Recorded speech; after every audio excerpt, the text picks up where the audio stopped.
প্রিয় নবম দশম এসএসসি শিক্ষার্থী আসসালামু আলাইকুম। আশা করি সবাই অনেক ভালো আছে। সালামের উত্তর দেওয়া যাবে অবশ্যই কমেন্ট বক্সে সালামের উত্তর দিয়ে 90টা নিয়ে নিয়ে নাও। আমি তোমাদের হোসেন ভাই নতুন একটা ভিডিও নিয়ে আসলাম। আজকে তোমাদের দেখো এসএসসি গণিত বইয়ের সেট ও ফাংশন অর্থাৎ দ্বিতীয় অধ্যায়ে 2.1 তোমাদের 12 নম্বরের গ নম্বর নিয়ে আলোচনা করব।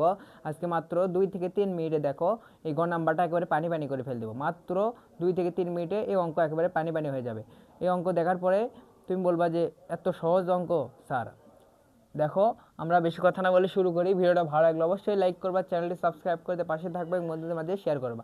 তো চলো শুরু করি। ভিডিওটা বলছে কি দেখো, প্রশ্ন কি বলছে, গ নাম্বার উভয় বিষয়ে পাস ও উভয় বিষয়ে ফেল সংখ্যা দ্বয়ের মৌলিক গুণনীয়ক সময়ের সেট দুইটির সংযোগ সেট নির্ণয় করো। তো আমাদের প্রথমে কি বলছে, উভয় পাস ও উভয় বিষয়ে ফেল সংখ্যা দ্বয়ের কি মৌলিক গুণনীয়ক নির্ণয় করতে হবে, তারপর সেগুলোকে আমরা সংযোগ সেট নির্ণয় করব। তো প্রথমে আমরা দুইটা সেট তুলি। দেখো আমরা লিখব দেওয়া আছে দেওয়া আছে দেওয়া আছে আমরা লিখব দেওয়া আছে, এখানে উত্তর দিলাম। দেখো দেওয়া আছে, কি দেওয়া আছে দেখো এখানে কি বলছে, দুইটি পাস ও উভয় বিষয়ে পাস ও উভয় বিষয়ে ফেল করা শিক্ষার্থী। তো আমার উভয় বিষয়ে পাস আগে তুলি। দেখো তাহলে উভয় বিষয়ে পাস করেছে কতজন, উভয় বিষয়ে বিষয়ে পাস করা শিক্ষার্থী শিক্ষার্থী কতজন, দেখো কি বলছে, 100 জন শিক্ষার্থীর মধ্যে কোনো পরীক্ষায় 65 জন শিক্ষার্থী বাংলা এবং 48 জন শিক্ষার্থী বাংলা ও ইংরেজি উভয় বিষয়ে পাশ করেছে। তার মানে উভয় বিষয়ে পাশ করেছে কজন, দেখো 48 জন। বাংলা ও ইংরেজিতে হচ্ছে 48, অর্থাৎ দেখো বাংলায় 48 জন শিক্ষার্থী বাংলা ও এ পর্যন্ত হচ্ছে বাংলায়। দেখো এখানে বলছে কি যে 100 জন শিক্ষার্থীর মধ্যেও কোনো পরীক্ষায় 65 জন শিক্ষার্থী বাংলা, এই পর্যন্ত হচ্ছে এখানে একটা ডায়েরি আছে, এখানে হবে হচ্ছে ডায়েরি। তারপরে 48 জন শিক্ষার্থী বাংলা ও ইংরেজি উভয় বিষয়ে পাশ করে, তাহলে পাশ করা শিক্ষার্থী কতজন পেলাম, 48। তাহলে আমরা লিখব 48 জন। তারপরে আমরা কি লিখবো, দেখো লিখবো হচ্ছে ফেল করা শিক্ষার্থী। আমাদের দুইটা বলছে উভয় বিষয়ে পাস এবং উভয় বিষয়ে ফেল। তাহলে দেখো এখন আমরা লিখি পাস করে এ পর্যন্ত। তারপর দেখো 15 জন শিক্ষার্থী উভয় বিষয়ে ফেল করেছে, তার মানে উভয় বিষয়ে পাস করা শিক্ষার্থী কতজন, 15 জন। তাহলে আমরা লিখি দেখো উভয় বিষয়ে ফেল করা শিক্ষার্থী ইকুয়াল টু কত, 15 জন। তাহলে এই দুইটার আমাদের কি করতে হবে, আগে মৌলিক গুণনীয়ক নির্ণয় করতে হবে, তারপর আমাদের সংযোগ সেট নির্ণয় করতে হবে। তো মৌলিক গুণনীয়ক কিভাবে নির্ণয় করে, দেখো আগে তোমরা গুণনীয়ক নির্ণয় করবা, তারপরে মৌলিক সংখ্যা যেগুলো থাকবে সেগুলো হচ্ছে তার মৌলিক গুণনীয়ক। তো আমরা প্রথমে দেখো এই 48টাকে আমরা এ ধরবো এবং এই ফেল করা শিক্ষার্থীতে আমরা বি ধরবো, পাস করাকে আমরা এ ধরবো, ফেল করাকে বি ধরবো।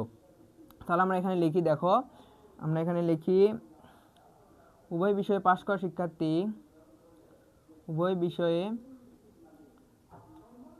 আমরা এখানেও লিখতে পারি। দেখো উভয় বিষয়ে পাস করা শিক্ষার্থী এ ইকুয়াল টু দিতে পারি, এ ইকুয়াল টু আমরা এ ধরতে পারি, যেহেতু আমাদের একটা সেট নির্ণয় করতে বলছে আমরা সেট এ ধরতে পারি। এ ইকুয়াল টু 48 জন এবং ফেল করা শিক্ষার্থী বি ইকুয়াল টু হচ্ছে 15 জন। দেখো এখন আমরা মৌলিক গুণনীয়ক বের করব।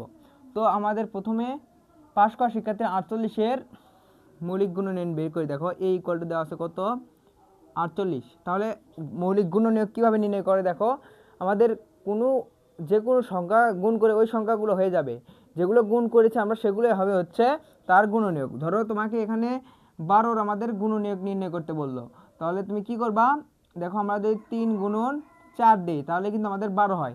এখন গুণনীয়ক কোনগুলো 12-র, এই যে 3 এবং 4ই হচ্ছে তার গুণনীয়ক, অর্থাৎ যেটা যেটা আমাদের গুণ করে ওই সংখ্যা হবে সেগুলোই তার হচ্ছে গুণনীয়ক।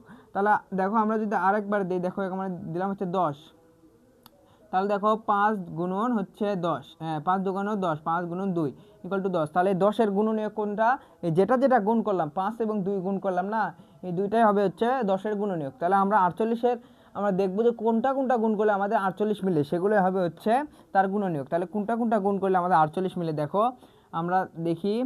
তাহলে 1 গুণন 48, দেখো 1 গুণন 48 তার মানে 48, 1 গুণ 48 ইকুয়াল টু কয়, 48। তারপরে দেখো 2 দিয়ে যায়, 2 দিয়েও যায়, কিন্তু দেখো 2 দিয়ে যায়। এবং তোমরা ক্যালকুলেটরও কিন্তু করতে পারো ভাগ দিয়ে, 48কে 1 দ্বারা ভাগ দিবা, 2 দ্বারা ভাগ দিবা, 3 দ্বারা ভাগ দিবা, 4 দ্বারা ভাগ দিবা, যেটা দ্বারা আমাদের নিঃশেষে বিভাজ্য হবে সেগুলো হচ্ছে তার মৌলিক গুণনীয়ক কিন্তু মৌলিক গুণনীয়ক হচ্ছে পরে বের করবে। দেখো তো 2 গুণন কত দ্বারা যায়, দেখো আমরা যদি দেই 24 দ্বারা দেই, 24 গুণন হচ্ছে 2 ইকুয়াল টু হয় হচ্ছে 48। তারপরে দেখো আমরা এখানে লিখি এর গুণনীয়ক, এর গুণনীয়ক।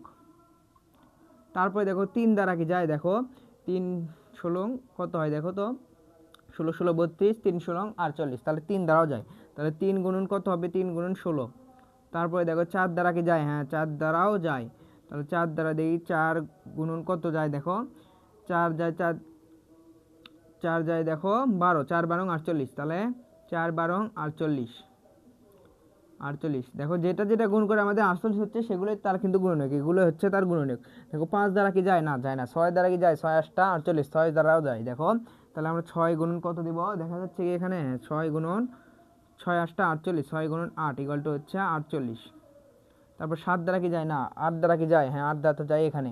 তার মানে আমাদের 8 দ্বারা যায় এ পর্যন্ত হচ্ছে এই 48 হচ্ছে গুণনীয়ক। তাহলে আমরা গুণনীয়ক কোনগুলো পেলাম, দেখো এই যেটা যেটা গুণ করে আমাদের 48 হলো সেগুলোই কিন্তু তার গুণনীয়ক। তাহলে এই 1 2 3 4 6 8 12 16 24 48 সেগুলোই তার কিন্তু গুণনীয়ক।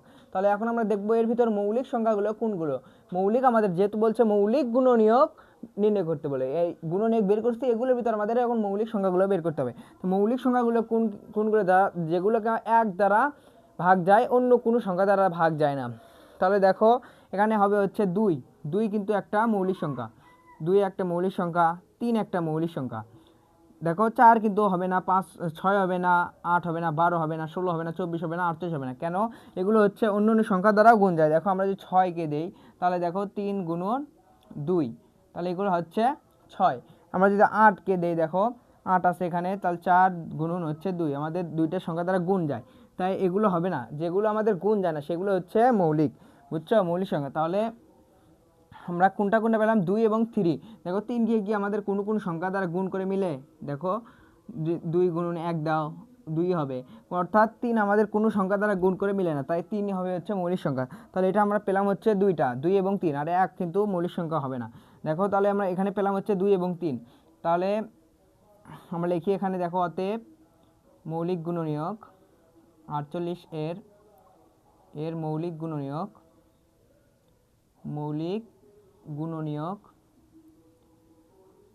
কত পেলাম, 2 এবং হচ্ছে 3। এ ইকুয়াল টু পেলাম হচ্ছে 2 এবং হচ্ছে 3। তারপরে আমরা এখন কয়ের মৌলিক গুণনীয়ক বের করতে হবে, এখন 15। দেখো আমরা 15 আবার গুণনীয়ক লিখি, আমরা এখানে লিখি, দেখো তারপর লিখি, দেখো তাহলে বি ইকুয়াল টু আছে হচ্ছে এখানে 15 এর কি গুণনীয়ক। আগে প্রথমে আমরা গুণনীয়ক নির্ণয় করবো, তারপর আমরা মৌলিক বের করবো এর ভিতরতে। তাহলে 15 কত কত গুণ করলে 15 হয় সেটা দেখবা তুমি। তাহলে 1 গুণন 15, তাহলে হয় হচ্ছে 15 হয়। তারপর 2 দ্বারা কি যায়, না যায় না। 3 দ্বারা কি যায়, হ্যাঁ 3 দ্বারা যায়। দেখো 3 5 15, তার 3 5 15 ইকুয়াল টু হচ্ছে 15। তারপর 4 দ্বারা কি যায়, না যায় না। 5 দ্বারা কি যায়, হ্যাঁ 5 যায়, 5 লিখছি। তাই দেখো এখন শেষ, এখন আমাদের মৌলিক গুণনীয়ক আমাদের লিখতে হবে। তো মৌলিক কি, যেগুলো সংখ্যাকে 1 দ্বারা শুধু ভাগ যায়, অন্য সংখ্যা দ্বারা ভাগ যায় না। তাহলে দেখো এখানে আছে হচ্ছে 3 এবং 5, এই দুইটাই কিন্তু আমাদের মৌলিক সংখ্যা। দেখো 3 এবং 5ই কিন্তু আমাদের মৌলিক সংখ্যা। এখানে পাইছি হচ্ছে প্রথমে কি, দেখো প্রথমে 3 1 3 5 15 এগুলো হচ্ছে গুণনীয়ক, কিন্তু মৌলিক গুণনীয়ক কোনগুলো, যেগুলো আমাদের 1 ব্যতীত অন্য কোনো সংখ্যা দ্বারা আমাদের ভাগ হয় না। তাহলে দেখো এখানে 3 এবং 5 আমরা পেলাম। তাহলে বি ইকুয়াল টু পেলাম কি, দেখো বি ইকুয়াল টু অতএব আমরা লিখতে পারি এখানে, দেখো অতএব নিচে দেখা যাচ্ছে কি, হ্যাঁ অতএব দেখো 15 এর মৌলিক গুণনীয়ক কত পেলাম, 3 এবং 5। তাহলে বি ইকুয়াল টু কত পাবো এখানে, বি ইকুয়াল টু 3 এবং 5। তাহলে এই দুইটা আমরা পেলাম। এখন আমাদের দুইটারই মৌলিক গুণনীয়ক আমাদের নির্ণয় করা শেষ। এখন আমাদের কি নির্ণয় করতে বলছে, এখানে দেখো মৌলিক গুণনীয়ক সমূহের সেট দুইটা সেট আমরা পাইছি। এখন সংযোগ সেট নির্ণয় করতে বলছে, সংযোগ সেট নির্ণয় করতে বলছে। তো আমরা সংযোগ সেট নির্ণয় করবো। এখন দেখো আমরা এই উপরে এটা মিশাই, এখন আমরা সংযোগ সেট নির্ণয় করব। দেখো সংযোগ সেট হচ্ছে ইউনিয়ন সেট, অর্থাৎ ইউনিয়ন। দেখো এটা হচ্ছে সংযোগ সেটের চিহ্ন, এটাকে সংযোগ সেটও বলা হয়, ইউনিয়ন চিহ্ন বলা হয়। তাহলে আমাদের এখন আমরা সংযোগ সেট নির্ণয় করব। দেখো তাহলে আমরা লিখব অতএব দেব একবারে, দেখো অতএব উভয় বিষয়ে। দেখো আমরা কিন্তু ওই অঙ্কর ক্ষেত্রে এখন আমরা লিখতে পাই, দেখো আমরা ওখানে যা আছে আমরা সেটাই তুলবো। দেখো আমরা তুললাম না, উভয় বিষয়ে পাস ও উভয় বিষয়ে ফেল সংখ্যাদ্বয়ের মৌলিক গুণনীয়ক সময়ের সেট দুইটি সংযোগ সেট। আমরা এখন হলো লিখবো, এখানে দেখো হলো হলো এখানে আমরা একবারে মান বসে দিব। তাহলে হলো এখন আমরা কি দেব, এ ইউনিয়ন হচ্ছে বি দিব। তাহলে এ ইউনিয়ন হচ্ছে বি, এটাকে ইউনিয়ন বলা হয়, সংযোগ বলা হয়, বুঝছো, এ ইউনিয়ন বি। তাহলে এর মান আমরা কত পাইছি, এখানে দেখো এর মান পাইছি হচ্ছে 2 3। তাহলে আমরা দেবো হচ্ছে 2 এবং হচ্ছে 3। তারপর আমরা সংযোগ সেট আছে, আমরা সংযোগ সেটের চিহ্ন দিব। তারপর বি এর মান কত আছে এখানে দেখো, বি এর মান দেওয়া আছে এখানে কত, 3 এবং 5। তাহলে আমরা দেবো হচ্ছে 3 এবং 5, 3 এবং হচ্ছে 5।